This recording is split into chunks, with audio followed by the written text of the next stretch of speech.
इस प्रकार की शिक्षाएं माता मैना ने पार्वती मैया को दी हैं। और यह शिक्षाएं ऐसी हैं कि भारत में प्रत्येक पुत्री को विदा करते समय यह पातिव्रत धर्म की शिक्षाएं सभी को देनी चाहिए, जिससे उनका जीवन भी सुखमय हो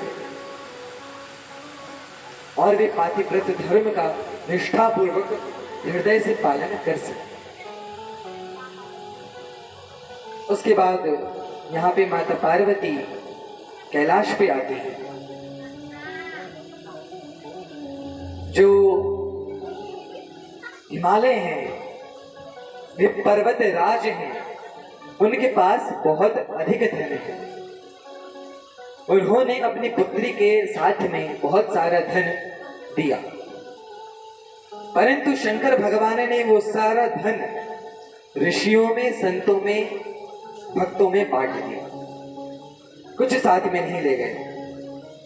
और माता पार्वती भी शिव जी की प्रसन्नता में ही उनकी प्रसन्नता है। सबसे बड़ी जो हर विपदा है उसका कारण ही यह रहता है, वह वैवाहिक जीवन में हो या कहीं पे भी हो, यदि हम स्वयं को पहले रखेंगे, यदि मित्रता हो, परिवार हो या किसी भी क्षेत्र में हम हो, यदि हम स्वयं को आगे रखेंगे, स्वयं को पहले रखेंगे, तो उस कार्य में हम पूरी तरह से सहयोग नहीं कर पाएंगे, क्योंकि हम हमेशा खुद का स्वार्थ देख रहे होंगे कि मेरे लिए ठीक क्या है, मेरे लिए सही क्या है। परंतु आजकल तो खैर प्रेम है ही नहीं, वह केवल कहने का प्रेम है। परंतु प्रेम का वास्तविक लक्षण क्या होता है, जो गोपियों का भगवान श्री कृष्ण के लिए है, सीता मैया का श्री रामचंद्र के लिए है, यहाँ पे माता पार्वती का शंकर भगवान के लिए है।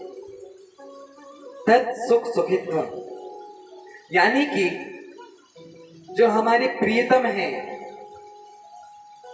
जो हमारे प्रेमास्पद हैं, जिनसे हम प्रेम करते हैं, उनकी प्रसन्नता में हमारी प्रसन्नता होना, इसको बोलेंगे तत् सुख सुखित्वम।